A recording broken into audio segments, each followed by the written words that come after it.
a few people who have contacted me, actually a good number of people whose jobs are now furloughed for different reasons, so they're not able to be directly a part of this, but they will still be in the loop of what we're doing.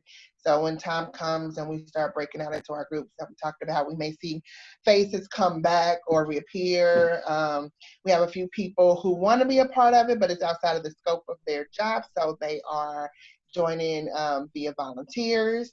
So I have a good number of people in the background that are still working, but we still have to have our people participating. So I really appreciate those of you who make the sacrifice every week to be here, and then those who are wanting to be a part, but now may not be the best time for them to do it. I understand COVID is still real. Even though we're adjusting policies and different things like that, COVID is still happening. So it's a lot of different things going on.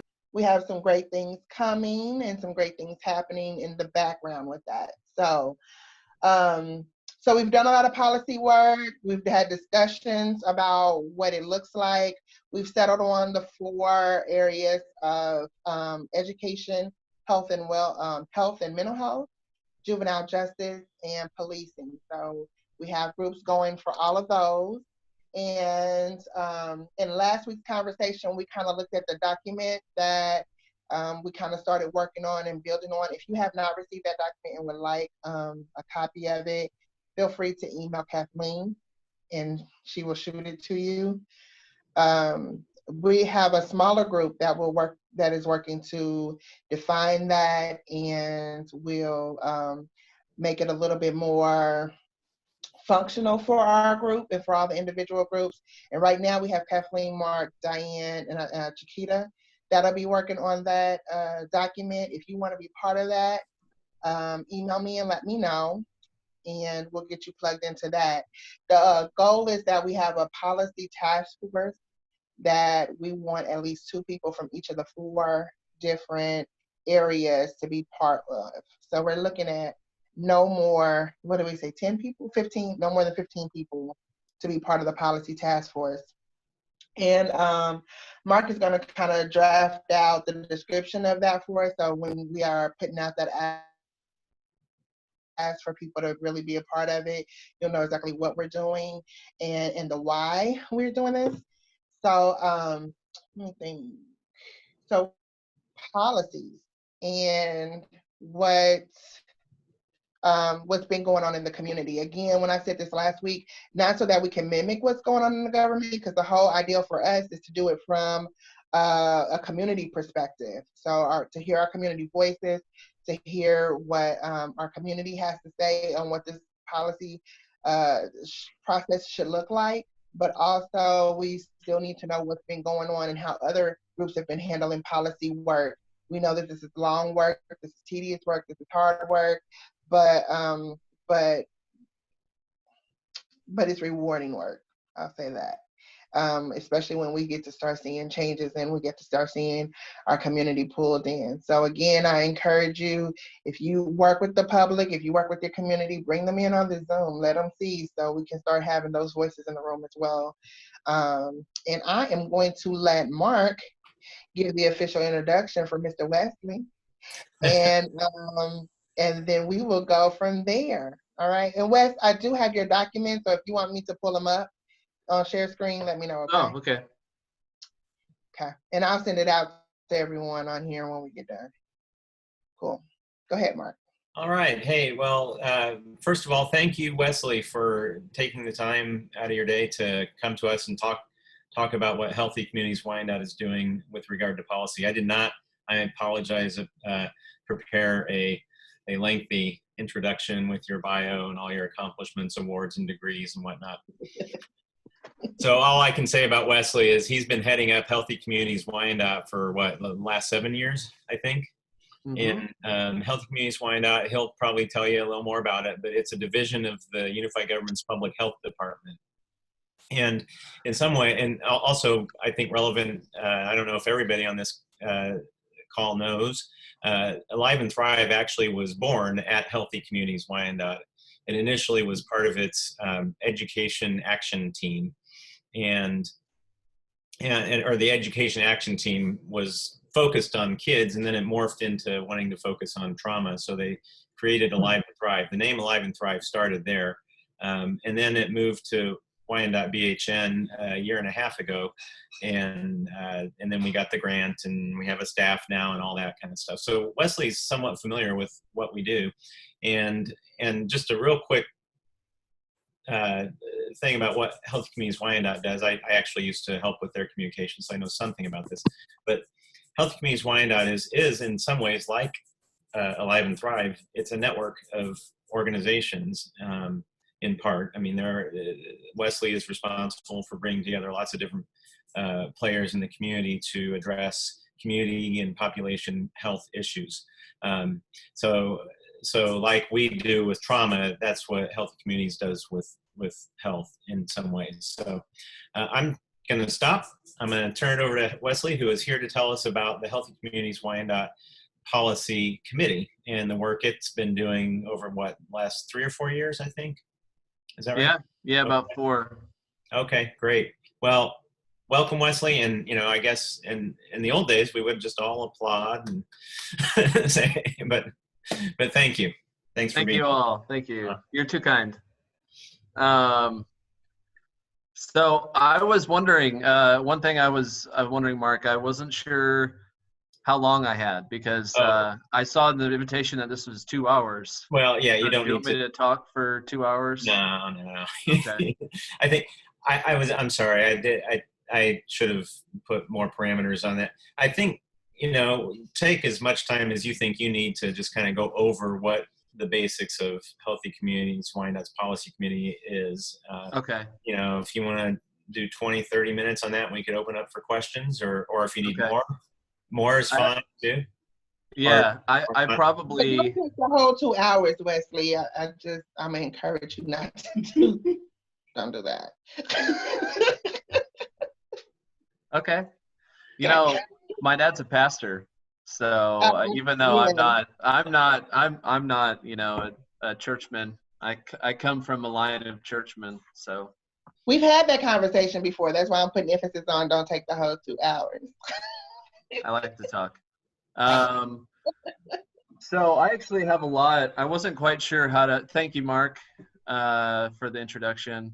I wasn't sure quite what to prepare. This is the first time anyone's ever asked me to talk about policy advocacy in this type of format before, I realized. I mean, I've given lots and lots of presentations about Healthy Communities Wyandotte, about, the work that we're doing. But as far as how policy works and how, how the policy committee works, this is my first attempt to put my wisdom that I have, as far as in as much as I have it, on a sheet for everybody to talk about. And so I really appreciate the opportunity here to come and talk about it, and I hope it's helpful.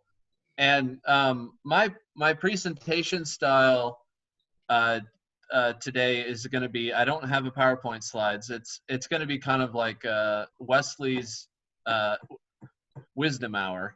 I'm just going to share some information and a lot of some of the processes that we put in place in the policy committee that I think have made it successful. I'm going to share a little bit about some of the strengths and the weaknesses that we've found in the model that we have too. So I hope it's helpful.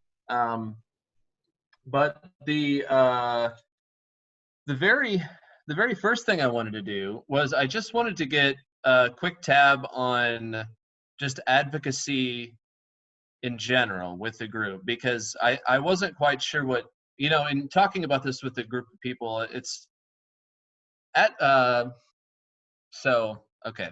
So advocacy is a very interesting topic because, it's in one sense this like really technical thing, and there's lobbyists and paid organizers who, spend their whole careers either on one end doing the inside game, going to Topeka or going to the unified government, in the case of lobbyists and trying to cut deals for whatever companies they work for or whatever, or in the case of organizers, mobilizing groups of people in the community to fight for certain issues, whether it would be a neighborhood or a specific issue. Those are both advocacy in a sense, and then there's lots of things in between. And I have my like biases about the different ways you do it. But there's the paid, and there's like the paid professional side, and then there's advocacy that we all do because we're members of a democratic society, and or at least one that has democratic outlets for us to express ourselves and try to influence the policy process. It might be a stretch to make big statements overall, but we at least have that option as citizens and as people who live in KCK, Kansas, or the United States. And so there's like this whole range of things, and a bunch of it is weird and scary. And so, and a lot of people interact with different parts of the process in ways that, that maybe we don't even think of as advocacy. And so one thing I wanted to do was just take a quick poll. How many of the people here have ever testified in front of a legislative hearing before of any kind? State, local, national. If you have, raise your hand. Or say, I have, if you're on the phone. Anyone? Yeah. I bet Mark has. I think Chandra has. Dr. Hill, I bet, has.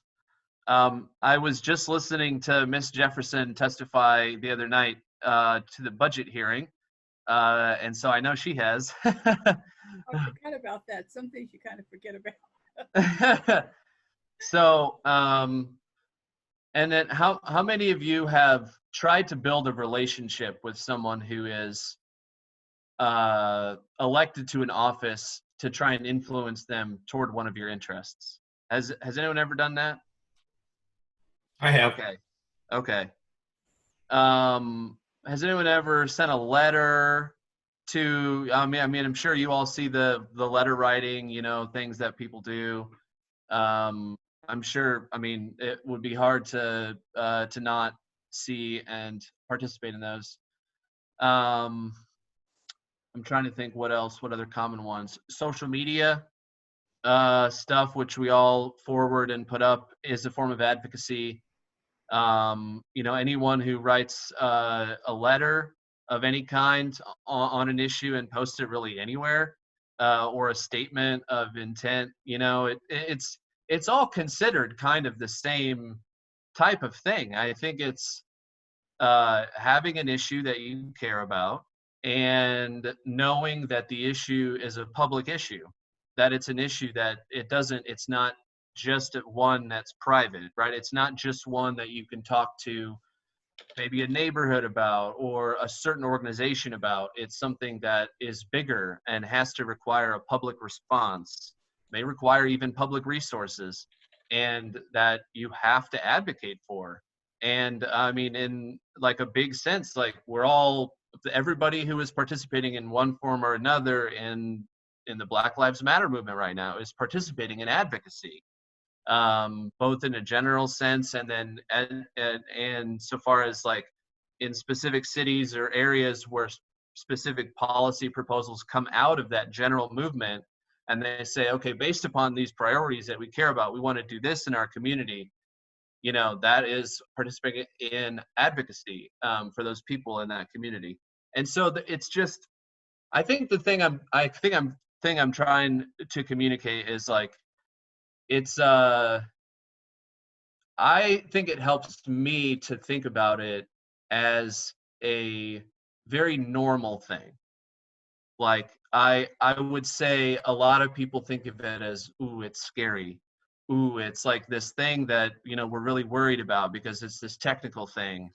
And you always have to be fighting about it, or, you can't fight about it. And there's all these rules and things about it. And certainly for nonprofits, the only like, rule, which you can talk to your accountants and stuff about, is if you're a 501c3, and you engage in advocacy, you have to like list the amount, I think on your 990. It's very easy. And as long as you're not spending 10% of your budget, and Kathleen, I know that you also know this, so if I'm saying this inaccurately, please let me know. But it's like, if you don't, if you spend more than 10% of your entire budget on direct lobbying, then you sort of have to, that's a rule you can't. And there's very few nonprofits that will ever do that, because that's direct lobbying. Like, you are asking an elected official to vote for a specific piece of legislation. And I'm not a lawyer or not. So, I mean, please, before you take my word on it, go talk to but it's something nonprofits can do. It's something organizations can do. It's something private citizens can do. A lot of people think in the nonprofit world that we're very restricted from it, or we should be afraid of it. And I think the thing that I want to encourage everybody in the call is it's not illegal. It's not allowed. It's very important for the life of our communities and the life of our society for us to be involved in it.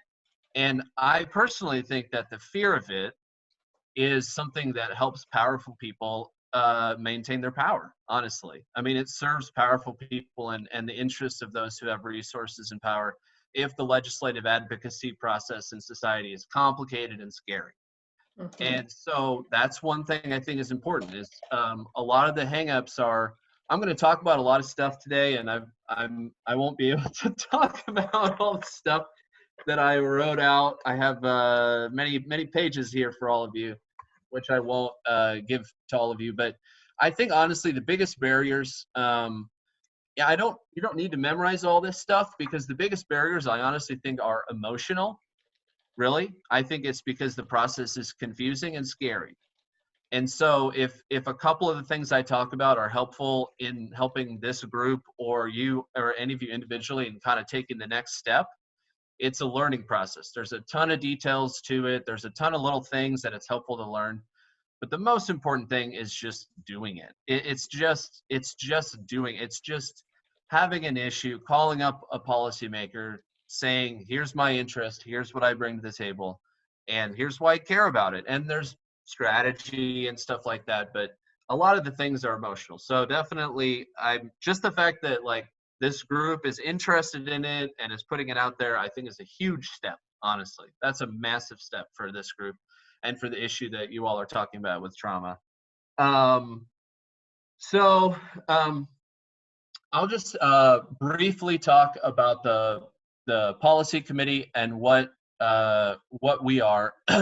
So we're actually a collection of coalitions and of initiatives that come together to create an annual policy agenda. So we have a document which Chandra can send out to all of you after the meeting, which is our Healthy Communities Wyandotte 2020 policy agenda. And we have a committee, and there's a representative from each one of our coalitions. So Healthy Communities Wyandotte has some different teams that are part of it. Our CHIP, our Community Health Improvement Plan has some parts that are part of it. There are, I'm trying to think, there's a couple of folks who have a seat at the table who aren't necessarily part of like a committee that function kind of as like we don't have a food team right now as a part of our group. And so we have Harvesters, Karen Siebert from Harvesters comes and gives us all the updates and all the local. And so there's a couple people who come, but it's largely, it's probably, Chandra, one thing I think Chandra was saying at the beginning was that it was, you might not have the same model as we do. And I think if this group has its own kind of group, I think it will be different, because I mean, my guess would be this group would really want to do and help coordinate the advocacy, right? It would really want to sort of be a group that would help to, work on it and be the actual advocates, right? And it's not that the policy committee doesn't do that necessarily. It's that it's that the policy committee, all of the groups that are on it, submit their policy proposals for the year in July and August, and we review them as a group in September. And we work, the chair and the staff person who supports it, and right now that staff person is me from the health department, work with the policy liaisons, which are the people who are appointed from each of those groups. And there's about 7 groups that are represented on our committee. And we come up every year in November with a policy agenda. And it's we try and focus on the state level and the local level. And we do have some federal ones, but the federal ones are honestly, we really think we could make a lot more impact on the local level and the state level. So we try to focus there. And so what this kind of process does, and so we do that process at the end of the year, and then we get it done in November, and then we have our document. It's our main output from the committee. And then we send it to the Board of Commissioners, and you can see, Chandra, do you want to go down a bit in the document to just one of the, go past the, this is a summary, go to one of the things here. Okay, so this is a good example. Maybe go up just a tiny bit so you can see the heading and then just one of these paragraphs here. Okay, so this one right here, adopt a complete, okay, this is perfect, that's perfect. Oppose, this is on the federal one. So this is what we get from the different teams. This is what they end up submitting. This is what they work on as a team. And this is like a policy statement. This is what we ask from them. And in your process somewhere, in some fashion, your group will have to figure this out, right? You have to put on paper what it is you want. And the more specific it is, the better, usually. And so we ask each of our teams to submit to us for a policy agenda, kind of what's your title, and then give us a paragraph that's basically like your strongest paragraph that combines, you know, mostly there's not enough time to tell stories and things like that. So it's really just a fact-based, interest-based, you know, a statement about why the thing that you want is good. So oftentimes it'll be like, because of this, this, and this, we support this. And it just helps to frame everything. So our policy agenda is full of these statements. So we have maybe 20 different policies on here that we would like to support. And then we use this document. This is our big communication document that we send out to as many people as we can. We have something we did this year for the first time, which I'm very pleased about, is we had heard from the state delegation that they wanted to see our policy positions before the session started in January. And so we organized an event for the state delegation in December. So they start their process in January. So we organized it in December, and about half of them showed up, and we talked through our policy agenda. They shared some of their opinions about it. And that was really helpful for our state delegation, which, by the way, the delegation, that term is like the members of the Kansas Senate and the members of the Kansas House who represent Wyandotte County. They're considered our delegation. And so they all meet. You'll hear events and stuff like that from them in the community as well. So this is really our main document, right? Our main process. And one of the things that I'm trying to think. So I'm trying to think about how I wrote a lot to present here, and I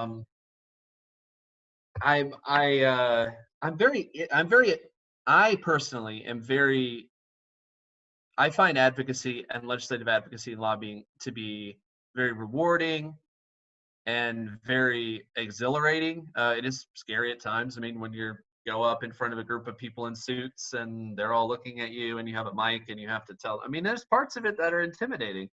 I like people coming together about things they believe. There's a lot of it that's very exciting. I think I'll jump in just a little bit. And Chandra and Mark, if you could, if I'm like going on about something that's useless, if you could like pull in your hair a little bit or some signal that's like, I'll know that I need to like switch topics. Okay, so just do something like maybe do a little like eyebrow thing or like that. Okay, so the very first thing I want to talk about, just quick, but before I go in a little bit more about the policy committee as such, is one of the things that's tough about advocacy in the I think nonprofit sectors that I find there's a bit of a disconnect, even on the policy committee, is that people don't like to talk about power and interests. That's not something that, for some reason, and by the way, this is all just me kind of shooting from the hip. So I'd love to discuss this when we get to our thing. But my observations are that people like to kind of talk about them in the nonprofit sector. I don't know why this is, about kind of the moral reasons people would do things, right? Dear legislator, you should do this because it's the right thing to do. Dear city council person, you should do this because it's the right thing to do, right? And I agree. People should do things because it's the right thing to do, right? But we're all self-interested and mutually interested. And so one of the things I think a mindset and another thing is that so people that do things because they think it's the right thing to do, and something that people have had to break me of is that people do things because they like you personally, right? That's another thing, is that if you're just buddies with people, if you're just friends with people, then they'll do what you want, right? And that those things happen sometimes. Like people do things and you're friends with them, and then people do things and they're the right thing to do. And so we're like, oh, look, that happened because of this. But often, if you look carefully enough, you'll notice that it's pretty uncommon for someone to do something that's the right thing to do, or do something because you're friends with them that hurts them personally, right? That hurts their interest, whether it's interest of re-election, whether it's interest of their key constituency and how they're going to vote. So one of the things that I find in advocacy that's helpful is to like really get yourself in the interested mind of the legislators that you're working with, and think like, what does this person need, right? What does this person want? And oftentimes it's they want to get reelected. And that's a big, important thing, like not to forget that that process exists. And the building of relationships, and I don't speak like this, like I'm this big expert, like a wheeler and dealer who's always in the Capitol shaking hands and doing stuff like that. That's not me. But the types of relationships that are effective, and everybody has their own style in this, but the type of relationships that seem to be effective are not, they can be friendly with people who make policy, but you're not friends. You're not like, oh, you're my buddy and you're doing this. The type of relationships that seem to work the best in my experience and observation with policymakers are ones that are friendly, but you're forming a relationship with the policymaker to further your interests. And at some point in the relationship, you make a direct ask of the policymakers, and in a way that you do with, I think, people who are very close friends of yours. But it's less common for you to, you're not just friends with people. Like they might need something from you. And in the case of Can Care, I think it's a great example. There's a lot of, we still aren't over the hurdle or the line with Can Care expansion right now in the state. We've tried like 7 years in a row. I have hopes that it's going to be more successful this year, but we've had hopes before, but we're still going to try again. But one of the things about that coalition that's been built up is Kansas is a red state. I mean, it's a pretty red state, and we've gotten a majority of people in the House and Senate before to vote in a red state for a large expansion of government benefits, right? And you might be like, well, that's kind of cool, I guess. Just now, the governor vetoed it one time. And then we had a very obstinate Senate president who blocked it the second time. And so we're going to try again a third time. But the reason that a lot of those Republican legislators in districts that are red started to consider the issue was because there were people who were formerly on other issues quite conservative, who were kind of like, hey, legislator, we really want you to vote for this. You know, like we really need you to vote for this. And if you don't vote for this, we're kind of gonna like get on your case about it. Like it's actually better for you to vote for it than not vote for it.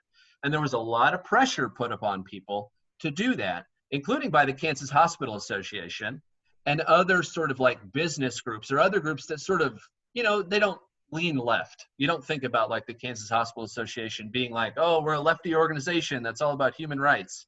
I mean, they care about hospitals and stuff. But so that changed kind of the way that those legislators were thinking about their interests and their elections and how much risk they could take personally and things. And then, of course, when they vote for it, you know, they'll say, oh, because it's the right thing to do afterward, after they've thought about what's the risk calculus for me in this. And so I guess I give that big speech about it because if this group wants to advocate for like mental health issues and trauma and or well the things that Chandra said at the beginning, education, criminal justice reform, other things like that, think about the moral case of it, right? But you have to build personal relationships with the policymakers where you are laying out a case for them, where it's making it more advantageous for them somehow to go along with you than to go against you, right? And I don't know, you're going to have a bunch of issues and they're all going to cut different ways. But it's a type of, I'll tell you what, like I had an interaction with a local legislator. It's the best time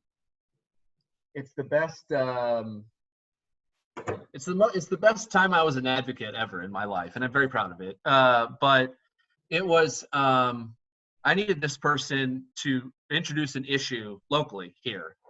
And I was going to help them on their campaign, right? This is okay. I think this is okay to say. I was going to help them on their campaign, right? And I like to canvass. I'm a good canvasser. I've helped out with some different campaigns. I like talking to people. I like going door to door. You know, I like it. And this person was really looking for canvassers to help out a couple of Saturdays on a local election. And I called and I said, you know what? I'll help you canvass 2 full Saturdays for 8 hours. If you're elected, I would like you to introduce this issue for public debate. And that legislator, at first, that person didn't want to do it. They didn't want to go on the record saying that they would do it, right? And this was a friendly conversation, by the way. I wasn't mean about it. I wasn't, you know, but I said, you know, I am not going to canvass for you until you say that you will at least bring it up. And he thought about it over the night, and then he called me and he said he would. And so we've made a deal, you know? And now that person, that elected official, I think has a different relationship with me. Still, I think likes me, but I think more kind of respects that I care enough about the issue to find out where I can help him out and offer it and make a deal somehow. I don't know how else. I don't want to sound like Trump, like the art of the deal or something, but it's like make a deal where you're like, I have something you want, right? Our group has something we want. We can help you out. We can cut this issue and make you look good. We can help build support for it in the public. We can leverage organizations and we can blast it out and say that you're a big supporter of it. We can support a cause that maybe you do have a lot of personal, maybe you'll find a champion that'll say, there's someone in my family that has mental health issues or trauma, has experienced trauma. I have someone who's in the criminal justice system. It's a close issue to me and my constituents. and I really want support for this in the community. And you say, we can help you on that. We can do that, right? Hey, But it's like, yeah. I'm sorry to interrupt you right here. I want to, but before you go too far, you've raised an issue that I think I would like some clarification on for the group. Absolutely. And that is this, because earlier you mentioned, and I think it's important for people to remember, that nonprofit organizations themselves cannot get engaged with political campaigns, the election of a specific candidate. They can't promote that campaign. True. That's true. So, yeah. But I think important for everybody here to know is, Wesley lives in Wyandotte County. He is he is a private citizen in Wyandotte County, and he has, as a private citizen, the right and the ability to go advocate, right, or go work on somebody's campaign. Now, my question for you though is, how do you make that clear, that distinction between Wesley, the private citizen working on somebody's campaign, and Wesley, the who works with Healthy Communities Wyandotte and has issues on the table for that? So that's I just want to make sure that the group understands that distinction. Sure. I mean, it's, for me, that's important. I mean, I think for me, it is easier in a certain sense for me to be more direct with state policymakers because I don't work for them. Right. I work for the unified government, and so the Board of Commissioners is like my boss a little bit. So it is, it can be a little riskier. I'd say for me, there's only a couple of rules. I mean, I didn't have that conversation on company time. First of all, I didn't, talk to that commissioner when I'm on UG time. And I made sure in the conversation that I was addressing him as a private citizen, and he knew it. I'd say, like, for my official duties, it's, mine's going to be a bit different from all of you unless you work for the unified government when it comes to interact, because I have some special things I have to make sure I don't do. And that's another important thing. Health Wyandotte is not a nonprofit organization. Right, exactly. Yeah. Okay. Yeah. So I think, I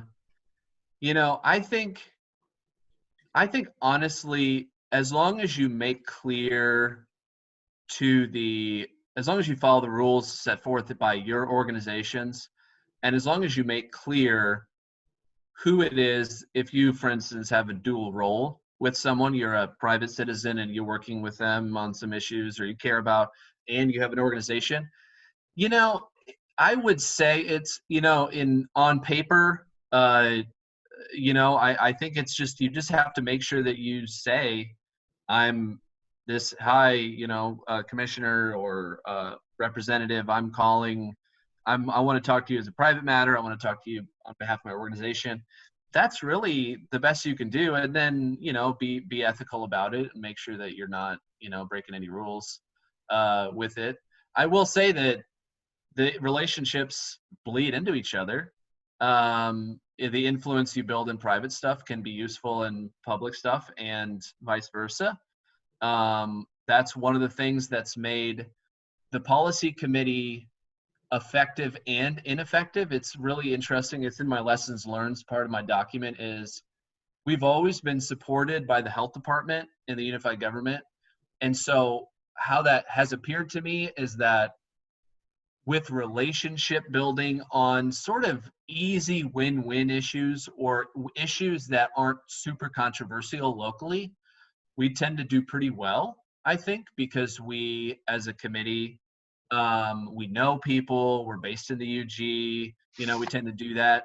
If an issue is too hot, it gets kind of tough for us because we just don't, I think, I've noticed, and this is just my observations, I've noticed that we're a bit more direct just as a body with the state than we are with local, because we are the local. I work for the unified government. And so it's just, can care is extremely controversial, for instance, at the state level.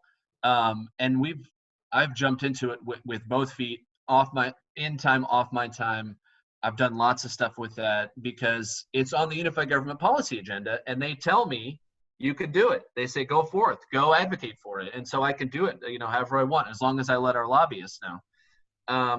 But for for other ones, when I'm kind of advocating, I can't advocate to the commissioners, but it's also made it, I think, a bit difficult for us to attack issues locally, if that makes any sense.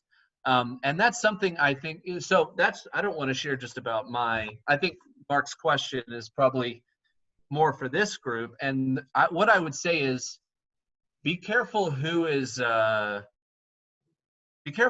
championing certain issues. I guess the role of the champion is important when it comes to the issue that you do, because you would not want for an organization, if an issue ever requires some heat, and the organization who's leading it does not like heat, then you could run into a problem.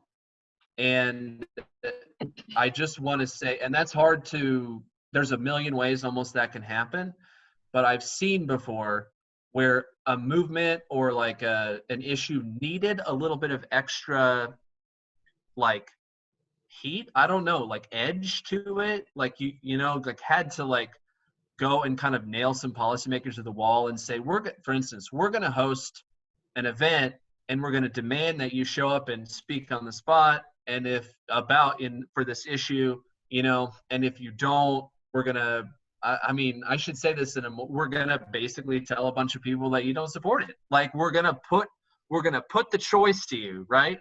And like, that's probably pretty,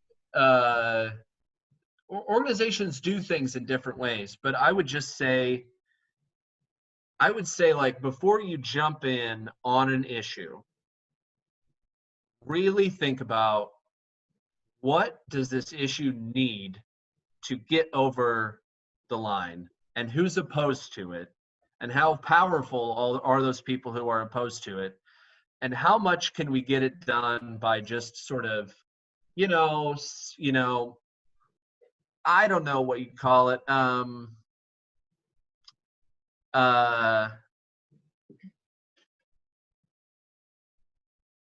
I don't know what the other one is. I wish I had better language for it. One is like organizing people, taking to the streets if necessary, packing City Hall, getting petitions and leaflets. I mean, really, really just charging at an issue and forcing people who are elected officials to do what you want, really. Leslie, if I can chime in there, Yeah. Thank you for this line of question. That's really good, because a lot of times people do get confused of what is our role, especially when we're citizens of a community and we're working for these organizations. And I will say, for Alive and Thrive, like you said, we cannot support one particular candidate. I've said that multiple times. Even when we've had special guests who were candidates for stuff, I've said that a lot of times for that purpose. However, part of what we're doing is providing education and providing a platform for organizing around specific areas. That's where having the community engagement is very important. And you're right, there's power in numbers. So so that when our community members go to speak as community members for different things that they want to champion, then we provide the information of what has been said. Sure. We kind of just infiltrate that through the system of what's been said, what's going on.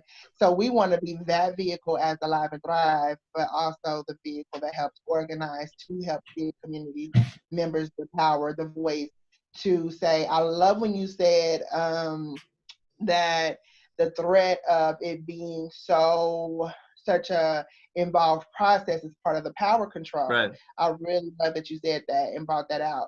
So removing that stigma from this and then increasing the numbers, I think is the leverage that we'll have, because when people come back and report to this group what's going on, this information gets filtered out into different organizations, to different community members, things of that sort. So our power will come in the numbers and knowing that what you say you will be held accountable for. Yeah. So not necessarily Right. pushing someone, providing that accountability. Exactly. I think I agree 100%. And I would say, I would add that a group like this, I think it's important to know the role, just like you said, Chandra, to know the role and the limits and the desire really of what your group wants to do. And your group doesn't have to be every part of the advocacy process, if that makes any sense, of an issue. It could be that, it could be that this group helps do education, and then there's another group that maybe has a little bit more direct organizing tactics, and canvasses the community and invites people to and this, by the way, there's no reason that this group can't do it. That's not a candidate. That's not supporting a candidate. It's just, I guess what I was trying to say before is there's different levels of confrontation, right? And I noticed that these coalitions, these groups like this, and I'm not saying this group, I don't know anything about this group, right? So I don't want to say this group one way or another. They sort of tend to forget things. They sort of, you would never want to only look at what this group's willing or able to do, and then say, well, I guess that's all that we're going to be able to do to get this issue over the line. Because it could be that this group plays a role and you build alliances with other groups on an issue. And it's like you have to be able to see kind of the whole picture and be able to say, how is this gonna, how are we gonna win for this? How are us and the people we're serving gonna win on this? And this group plays a role in it, and maybe your group and the group members, do a certain function, and then another group does another part of it. You hold a forum, another group does canvassing, you do advertising, another group, or maybe a couple of representatives of this group meet with elected officials and tell them about the issue. There's all sorts of different things to do. And so it's a very organic, kind of process, but it's like, the thing I like about it is the most frustrating thing about it, because the thing I like about it is like you're kind of reading the tea leaves, if that makes any sense. Like you're sort of, you ever like watch any shows like House of Cards, or like, although that we're not, I did like that show until I heard about how horrible Kevin Spacey is. But then there was like there's other shows like that, and they always talk about like counting the votes. You ever it's like there's a big vote coming up, and there's like a person and they're counting the votes, right? And the people who make the decisions, the elected officials, let's say you're advocating for something with the Board of Commissioners, you've got to get to yes with them, right? Like they have to, when put on the spot, in the face of opposition to whatever issue you're pushing, whether it be criminal justice, whether it be education, and you're working with the school board, they have to say yes. And something I wrote down on here as well is I've also witnessed one of the super important things is like having champions, right? Like having champions for local issues and state issues is really critical.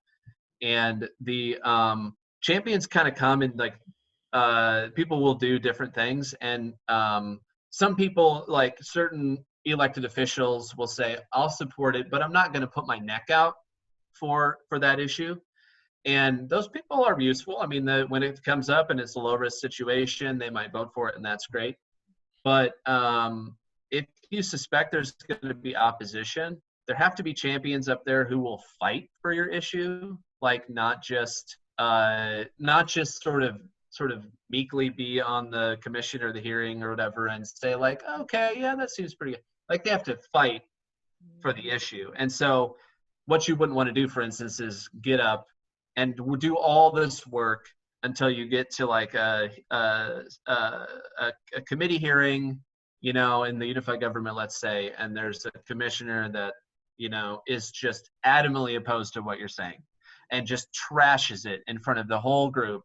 And then your, you know, your champion is a shrinking violet and ends up not showing up to the, you know, to the thing. Like being able to fight for it, I think is, and having champions who can do that is another really critical element as well. Wesley, this is Mark here. Yeah. First of all, Chan, I don't know how long you wanted to go. I don't know if we'd want to open up to questions from people, or I did have one I could start with if that's okay, and Wesley with that. This is good information. I am interested in your booklet presentation that you have. But yeah, if you do have questions, you can go ahead and start typing them in the chat area. And then Wesley, he could probably go for another maybe 15 minutes or so. Okay. Do you have 15 minutes worth? And then we can kind of, because see, I know he has some other things that he want to hit on. I know you mentioned earlier talking about what to look for and the challenges and stuff like that. So Yeah. we can hit on some of that, but I can give you like 15 more minutes. And then if you all have questions, and then when Wesley, you get done, Mark, you can lead it off with your question. Sure. And we'll move from there. That sound like a plan, everybody? Sounds good. Awesome. That sounds good. It's nice to have a time limit. Let me I'll get specific here. There's a little all right, you all ready for this? So at the I'll just break down real fast just some of the things I've picked up about local and state advocacy as part of the policy committee.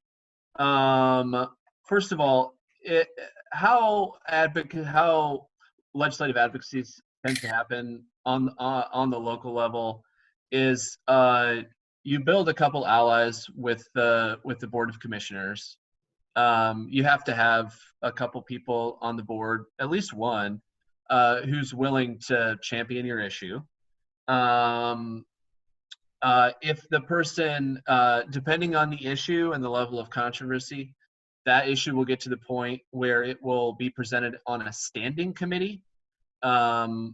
There's two, most of you probably know this, but the unified government has 4 standing committees, and then they have a full commission. And the standing committees meet every month, at least once a month. And that's kind of where the sausage is made. That's where they debate issues. That's where they discuss them, send it back to staff for review. And so if you want an issue, there's a lot of legwork that you'll need to do in advance before you ask a commissioner to put it on a standing committee thing. But if it's a policy issue, that's probably something that's going to happen. It'll show up in front of one of these subcommittees of the Board of Commissioners for discussion. If it's ready, if it's relatively simple, they might look at it and say, this is a great idea. We don't know why we didn't do it before. Forward it to the full commission, who will adopt it, and then it's local law, right? Or a lot of times that standing committee will say, this is a really good issue. We really like this. We send this to the legal department and the police department to work with these groups of people to work on this and see what comes up, and then come back in 2 months and you'll have a better plan for us. Like, so that's kind of that can be a good goal for a group, is often to get something in front of a standing committee to discuss, inform, and your commissioner, if they're a good champion, will be able to advise you on at what point strategically you would want an issue to appear before a standing committee. So that's a really important step locally, getting a champion, standing committee. Now, some issues, issues are so different, and so sometimes you will have to do a lot of coalition and community advocacy before you would do that. Sometimes it's already there, and so when you go talk to the commissioner, they're like, goodness gracious, we should have done this a year ago. And then so it just depends on the issue. And then what'll happen is, and sometimes they'll have a special session. I don't know if any of you caught the Safe and Welcoming had a special session, because that's a pretty large and pretty controversial issue. They had a special session about a month ago that they specifically talked about that only with all of the commissioners there. Depending on the issue, that could be. And then I would just, last thing I'll say about the unified government locally is the biggest policy making instrument that the unified government has is the budget. They pass a $380 million whatever budget every year. Budget talks usually start happening in, it seems like the kind of meat time is January, February, March, maybe part of April. And so a lot of that, for a budget that's passed in August, around August 1st. So if you want something locally, let's say you want to advocate for more mental health dollars or something, those things should be discussed with commissioners, in January and February and March, and you wouldn't want to wait until April or May, because by then a lot of the big decisions have been made. There's still opportunities, but it's much more difficult. So start early in the year for advocating for dollars for August. And that budget is then for the next year, right? They're passing a budget for the next calendar year. Go ahead, Mark. Thank you, Wesley. That's a very important point. I think for this group, it'll be important for us to know the calendars for both the UG and, if we ever get involved in state issues as well. The state, for those who may not be familiar, their legislative session begins in January and ends in May. So there's this period where you want to get your issue in front of them pretty early on both the state and the UG levels, because as we had learned earlier from livable neighborhoods, the standing committees are a place where a lot of work takes place, and we want to make sure that people enter their issues at the appropriate place and the appropriate time. So there's a question over here, Wesley, from Diane, and it's, does the champion need to serve on the specific standing committee that is applicable, or can any commissioner present and represent the issue to the correct standing committee? So we're talking about local issues here, and so maybe, they don't. It certainly helps, but I don't think they have to. I've seen before where a commissioner has come to a standing committee before, and presented an issue.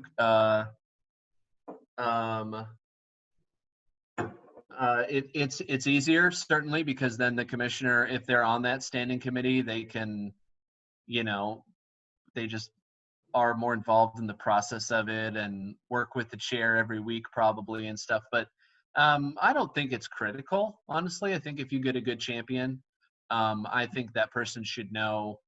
And I'll say too, on champions, you'll when you get started working with different elected officials, you realize that not all elected officials are made equal when it comes to honestly, how much they hustle, how much they know about the process, how savvy they are, building relationships across different, groups and stuff. So that's something to think about when you pick a champion, is if you pick a champion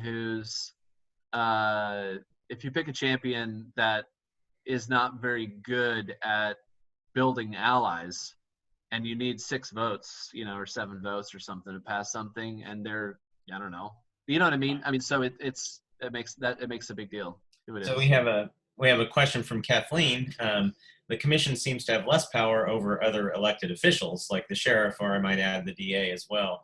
And it seems that advocacy work is different in those arenas. Is that correct? And I guess what I'd ask you is, does Healthy Communities Wyandotte do any advocacy with other local elected officials? We certainly. But it's first. Yeah. It's different. A little bit.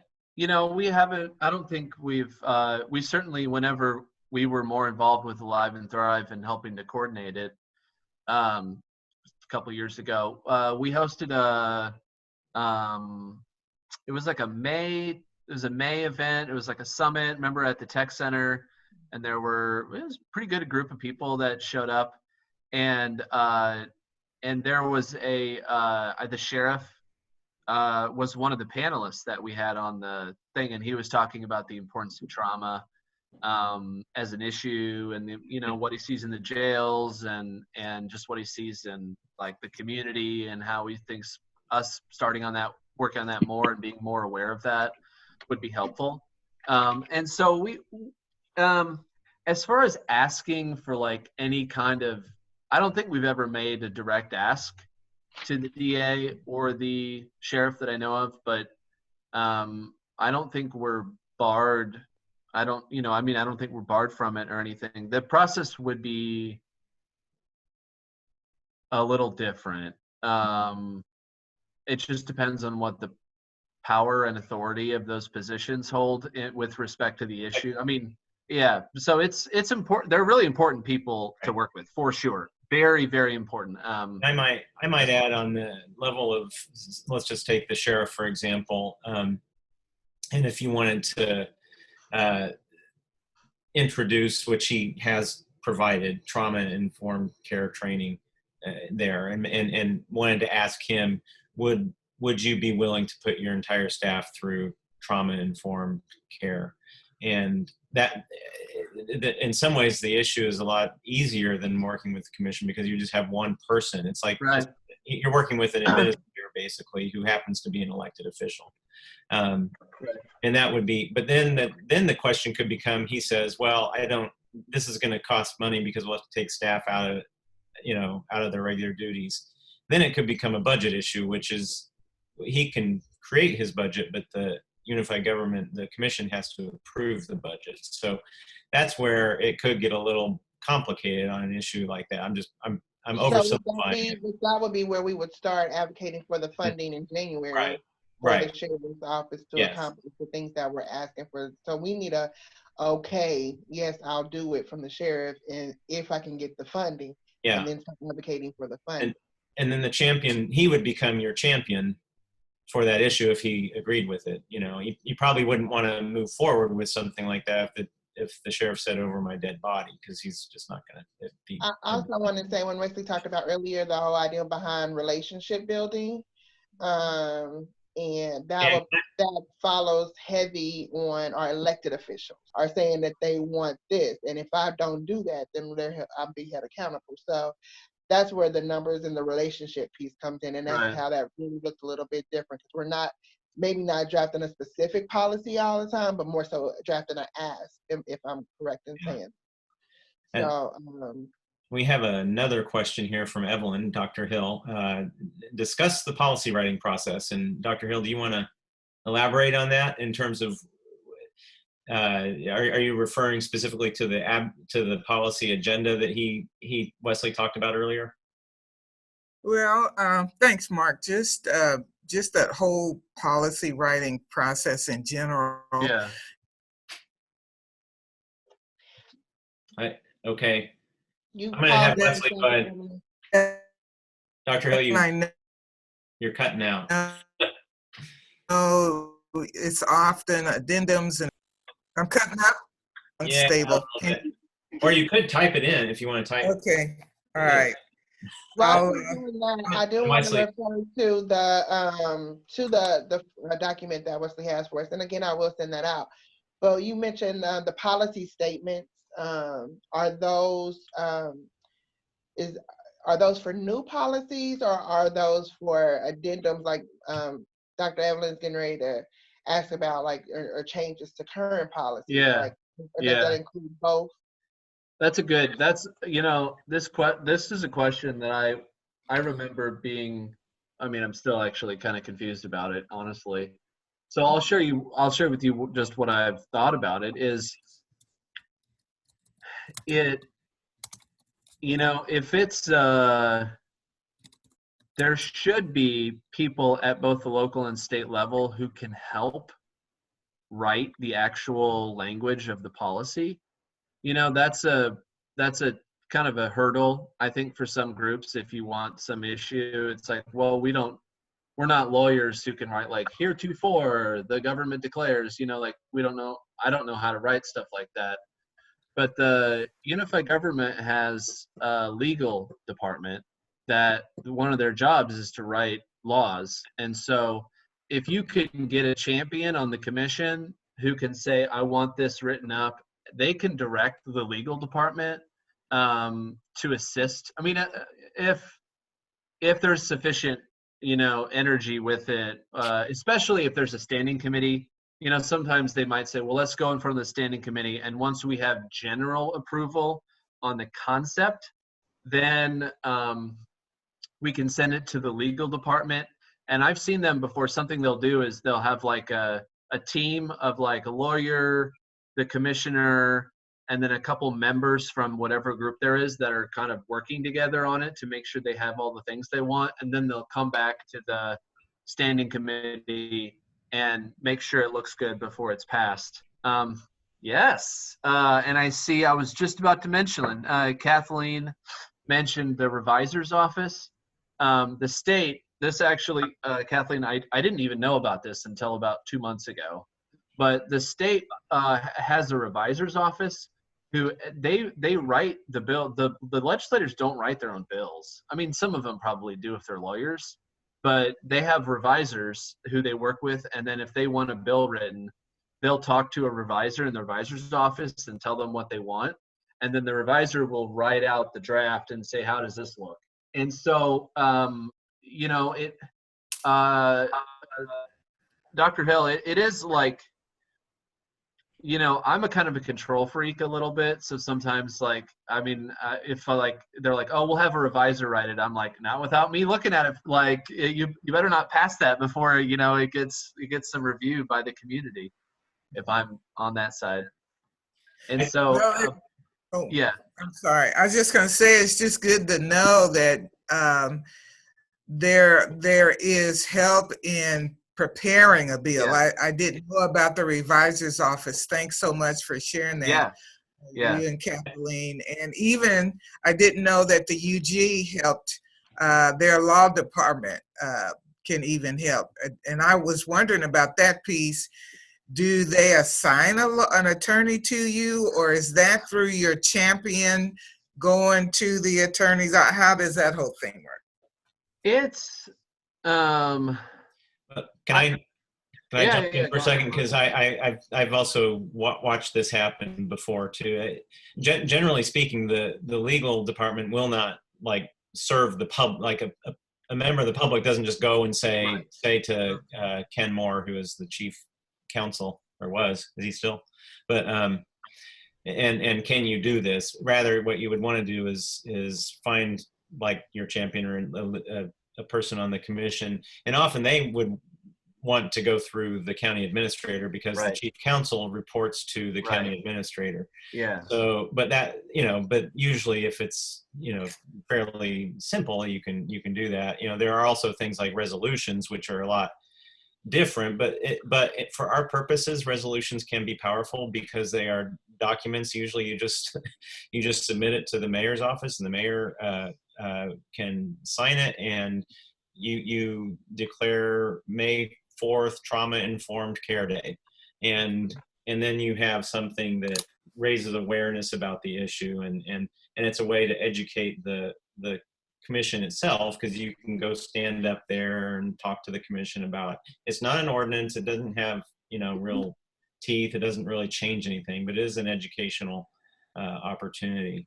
And if I'm sorry, I don't want to steal any of your thunder here, Wesley, but I just wanted to add on the issue of addendums and changes and things like that. They can happen, unfortunately, at a point in the process where you have no real say. I mean, the commission, as they're deliberating an issue, or this, especially you see this all the time in Topeka, where on the floor they make changes, and sometimes if the governing body is large enough, those changes can be made behind the scenes and then introduced suddenly on the floor, and it catches everybody flat-footed and they don't know how to respond and that kind of thing. I have seen on both at the BPU, and I've seen it at the unified government, where something is crafted right there in the moment, and the legal counsel is there to kind of help write it, but those ordinance changes can happen like that without any input from the public at that point. Sometimes they will stop and ask someone, an advocate, hey, does this work for you? But they don't have to do that. So that's something else to keep in mind. It can get messy, like Wesley was saying earlier. you have to like kind of you kind of have to stay on it. Well, that to me is a trauma informed. One of the most distressful things for me when I got involved in advocacy, and I think I'm pretty smart, and I was pretty dumb, that I had no idea of these gut and go strategies and these behind the scenes and all this non-transparency and the power of a committee chair. And I think if we just could shine a light, and it has been an issue of really bringing transparency to, that's one of the issues around SAMHSA's trauma-informed criteria. And I just feel like that could be, I just want to state out loud that I think that could be an important piece of the work that we do, is shining the light on the places where transparency in our, quote, democratic process doesn't happen, and one person can stop the entire state from having what the will of the people is. That to me is not trauma informed. And I just wanted to state that, because it's been on my mind since it happened to us when we were doing our advocacy work. A committee chair was able to completely kill all the work that we had done because he didn't like what we'd done. And I'm sorry if you don't like what we've done, but there are 7 other people on this committee that want it discussed, but that committee chair can shut down those 7. And to me, that's not trauma informed. Yeah, I agree. Chandra, I'm probably running against my time limit here, but I do have one question, Wesley. Is that all right if I ask him a question? You're the chair. You want to yield the floor to me?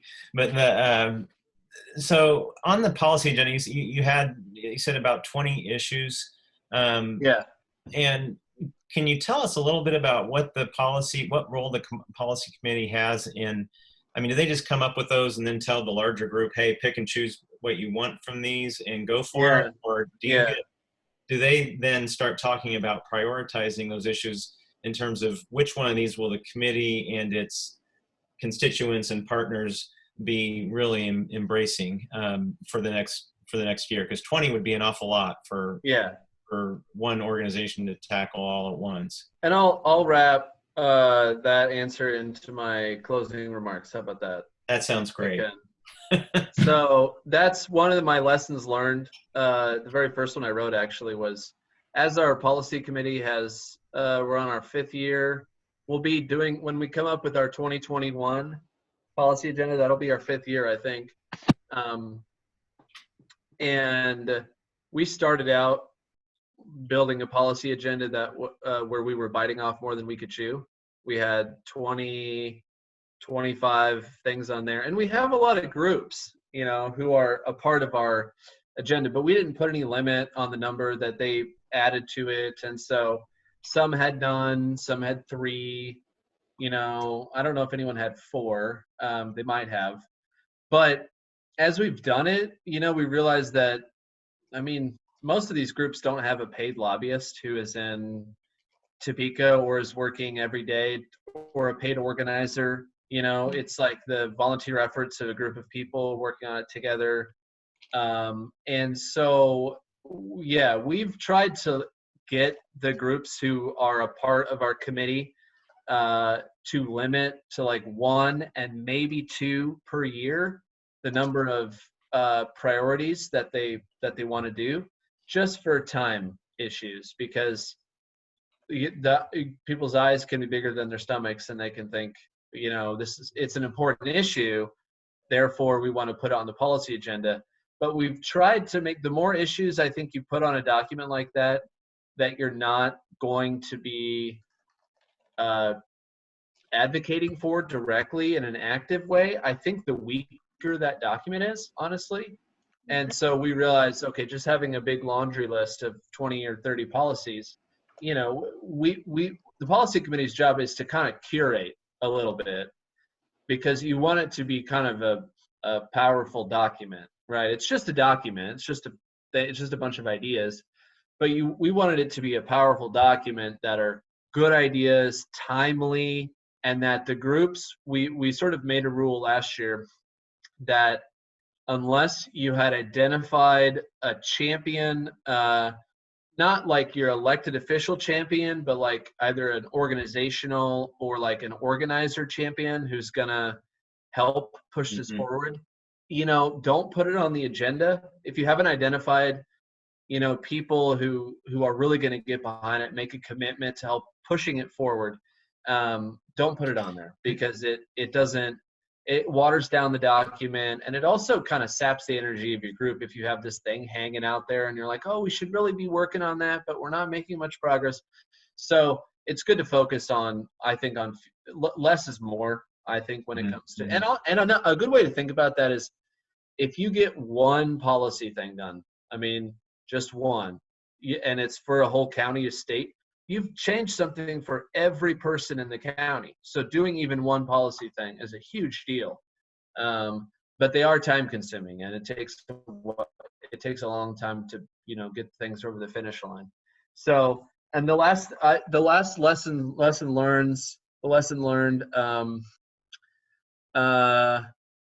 you know, I would, those documents, the policy agenda, your group doesn't necessarily have to have you know, if you only have 2 issues, I would suggest probably doing some kind of, you don't have to have we're a coalition of lots of different issues, which has been both good and bad. If you only have a couple issues, you don't have to do a big packet or something, but having some kind of policy brief, you know, for each one that just, you know, in one page describes the case for it is helpful, I think, as far as that would probably be a good process for your group to go through, because then it helps get agreement about what your group is even going for, you know. So just what's our one page, and I'm gonna I'll volunteer Mark to help write that.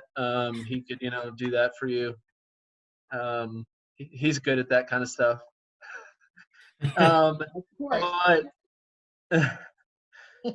So it's good, I would say also, the group meetings that you have, if you have a group or a task force, they're great ways to share information about what's going on. And I would suggest, if you can, they don't have to be your workhorses, but if you want to get some people who just have on the ground knowledge about what's happening with the UG, what's happening with the state, it just depends on where your stuff is. We have someone from the mayor's office who sits on our policy committee. We have a couple lobbyists who we don't pay them, but other people pay them, and they've agreed to, like the American Cancer Society has a lobbyist, and then the Reach Health Foundation has a really wonderful lobbyist who helps us out. And then Brian McKiernan sits on our policy committee. Someone from the mayor's office sits on our policy committee. They don't vote. They are ex officio members, which is I think just means they are by value of their office, you know, they sit on it. And so it's really great for the committee, because then if someone's like, oh, we're really having a hard time with, you know, this thing, but it helps provide some accuracy and information, and so much of it is timing and process and stuff, so they can help out. I would suggest getting some people like that just in your circle, who can kind of help do that. And I would say, and then just a couple more. I would say the last thing I would say is with the, you know, there's multiple parts of the process.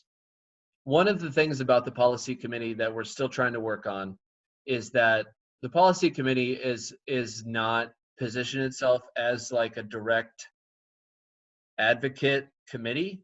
like we're not meeting, like, and by that I mean like we don't have meetings with the policy committee where it's like, hey Jeff, did you talk to this person, this person, this person? Hey, hey LaShawn, did you like talk, did you get a bunch of like you were supposed to go talk to these neighborhood leaders and then, talk to these people. Like we don't, it's not a work, they're not advocacy work meetings, right? They're like coalition meetings with all these different representatives. And so those, and then we rely upon the groups themselves to do the advocacy. So sometimes that's worked and sometimes it hasn't worked. Like there's been some issues where there's been strong advocates who are in those representative roles, and they sit on our policy committee on behalf of our CHIP health access team or our violence prevention team, and they're good advocates, and so they get the job done. And then some of them, have struggled. And so one of the things with your group is, you might have like a, if you don't have as much that kind of information sharing, what's the lay of the land stuff that we have to do where we create the policy agenda and give it out, that's great. And you can just straight go in, you've got your 2 issues. I almost envy you a little bit in that you'd have your 2 issues, you'd have your work meetings where you're talking about and stuff. That's really going to be the heart of it. But there is some, you've used the word accountability, Chandra. There has to be accountability in the group to make sure that the advocacy is getting done, because it's often some of the more intimidating things on people's to-do lists every day. If they're involved, they'll look at it and they'll say, oh, look at this. Oh, I have to talk to this commissioner and ask him or her to support this issue. That's intimidating. I'm not going to do that until Tuesday, and so you just have to make sure that the group, there's some mutual accountability for getting things done. And that's it. That's the wisdom. I'm happy to talk more, answer questions, anything like that. That would be helpful. Thank you for the opportunity to come talk to your group. Wesley, thank you so much. A lot of information.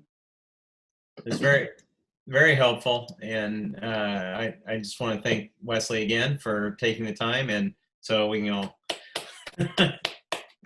it's so strange. I'm not used to, I don't do enough of these Zoom meetings to. Anyway, thank you very much. I was gonna do one activity, a very short one. Okay. Okay. So my activity was going to be, you said you were thinking about some kind of 10 to 12 person task force. What type of people would you want to have on your task force for your issues? So we did actually have that discussion. Okay. And so automatic, we know at least probably 8 people will come from the champions of each of the different 4 categories that we have chosen to work in. So like the chair and the co-chair of those categories. We do want to make sure that we have at least 2 to 3 community members, just, not necessarily working in the UG, but those who, because when we have to, like you said kind of earlier, we have to kind of decide between those who actually live in Wyandotte County and work. Because if you have a passion for this already, you're 9 times out of 10 working in this position, so you become like what my boss would refer to as the usual suspect. But also trying to pull in people who don't normally do this work but have a passion for it in our communities. So possibly also looking into DCF and seeing if we could recruit some of the recipients for that. But we really want to make it a community-focused task force and get everyone involved from all different levels. I think one difference between how we may structure ours and how you all structure yours, as Chan was saying, we would really like to have some grassroots participation in the crafting of the policy, to hear directly from people affected by say a food stamp issue or TANF, whatever you want to call it. But and to make sure that we are very deliberate about soliciting those perspectives. And it's something that Alive and Thrive is also our project, our big grant is to ultimately find about a dozen, I can't remember the number anymore, Chan, but No more than 15. 15 what we're calling champions, not, this isn't policy so much, but these champions could get, if they're interested, could get engaged in some of this advocacy work as well. And that becomes then hopefully a natural avenue, conduit to a community that can learn about these issues and help advocate for them. And I'll also add to this, like when it comes to when you talk about getting kind of like the grass tops involved in certain things, and when we have issue, taking it to them. So our steering committee is made up of some pretty, we have Sheriff Ash, and we have DA, we have DCF, we have like all of those organizations represented on our steering committee as well. So when we discuss those things in these meetings, I will be taking them back to our steering committee. They will know what's coming up. We will have their ear when it comes to certain things. So I think that that's a benefit that we have on that as well. Yeah, definitely. Any other questions for Wes? I know before he has to go. Wesley, thank you again so much. This was very informative. This was very helpful. We've been talking in the background about the different roles that we want people. I see you, Kathleen. In the different roles that Kathleen that we want people to do, and we've talked about different ways to. Oh, that's a reactions button. So, and then the different roles, and then the different committees that we may possibly need. So I think that this conversation will help guide some of those things and the way we kind of structure things here out. So awesome. It's great. Kathleen, did you have something to say? Oh no, just that it's my pleasure to be here, and I really appreciate the invitation. It's nice to. I'm always excited when people say that they're interested in doing policy work. I think it's one of the most impactful things that we can do to fix the problems that we're seeing in the community. So I think it's great. So, and I gotta hop off, but it's been a pleasure. It's been a pleasure to be here today. Thank you. Everyone else, and Wesley will be in touch. Okay. But for everyone else, next week we are taking a bye week so that we can organize everything and we can kind of pull some things together, get our minds together. These past few weeks have been a plethora of information. And so we have to kind of group and regroup and make sure that we are doing this the most effective way possible. And to make, like I say all the time, make sure that we know what we're doing when we do what we do. So, again, in the meantime, Chiquita, Kathleen, Mark, Diane will get together on documenting on the documents. If you have questions or if we don't have your email, please drop your email in the chat so that you can get the information and the documents that we are sending out. I will send out this document from Wesley. He sent me a couple actually, so I'll send those out here a little bit later as well. So again, I thank you all for all your help, all your participation. Thank you for joining us. And for those of you who are joining us for the first time, thank you. I hope you got something out of it. Please come back. Bring your family, your friends, everyone. Let's make a difference in this thing together, okay? All right, everyone, thank you. Goodbye.